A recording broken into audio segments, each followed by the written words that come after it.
Hello and welcome to SelfWork. This is SelfWork's YGTG, or You Get the Gist. A little 5-minute intro to a topic that I found interesting. Today I'm sharing the work of Stacy Wright, a psychotherapist in Georgia whose work is frequently featured on The Mighty, which is an incredible website, or as they say, a digital health community, for anyone who wants information and support on medical and mental illnesses, both common and rare. It was actually founded by Mike Porath, who found himself with a child who suffered from a more rare disease, and he could find very little information or support for them. It has now over 2 million registered users, and they actually have a new podcast, which I will have the link to in the show notes. It's called The Mighty. But back to Stacy Wright. She specializes in the treatment of highly sensitive people and writes about it. These are her ideas. I'm learning along with you on this topic. What I wanted in this special YGTG is a distinction between highly sensitive people and empaths, and do empaths actually exist? There's some controversy.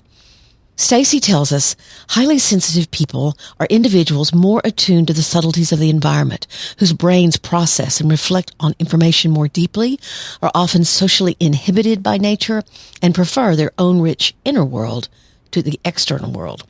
In fact, they're likely to experience overstimulation or overarousal of the nervous system because they take in more. So she says empaths are also likely to be highly sensitive and especially gifted in depth of processing. They're attuned to the emotions of others, often feeling a sixth sense for unspoken dynamics in a group or between people. Or even they feel an intense feeling or sadness or fear and have no idea where it came from, only later to find out that something had indeed happened to someone they care about. But does introversion or shyness fit in anywhere? Stacy says about 70% of highly sensitive people are introverts or are people who need to be alone to re-energize and can feel sucked under by the energy of others.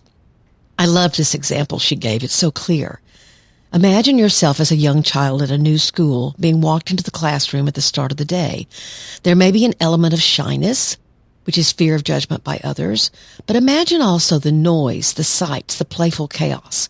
All of this sensory input is received by the brain. An empath will be more sensitive to the emotions of others in the room, whereas the highly sensitive person will be more quickly overstimulated, leading to slower sensory processing and greater difficulty in connecting with others in the moment. But guess what? There is definitely controversy out there about whether empaths are an appropriate label in and of themselves.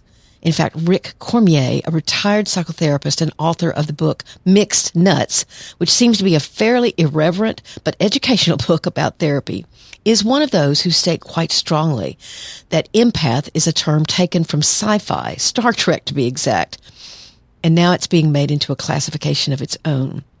The Oxford definition of empath used as a noun says it's chiefly used in science fiction. A person with the paranormal ability to apprehend the mental or emotional state of another. Rick wants you to note chiefly in science fiction. And he says, and I'm quoting, "Now let's talk reality. Empathy is a human quality that was not manufactured by a science fiction writer. Like most human qualities, each of us has it in varying degrees. Some people are very empathetic and some not very empathetic.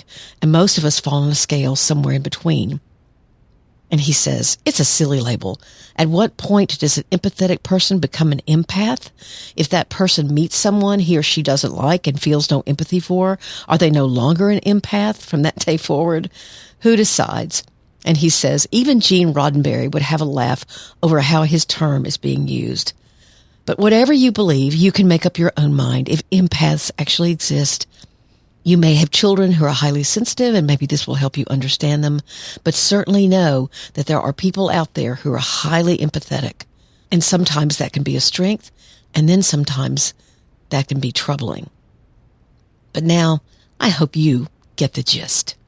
I want to thank Stacy Wright very much. I definitely recommend her work, and I'll have links in the show notes to her blog and her latest article on The Mighty. And also Judith Orloff's newest book on thriving as an empath. Thanks again for listening.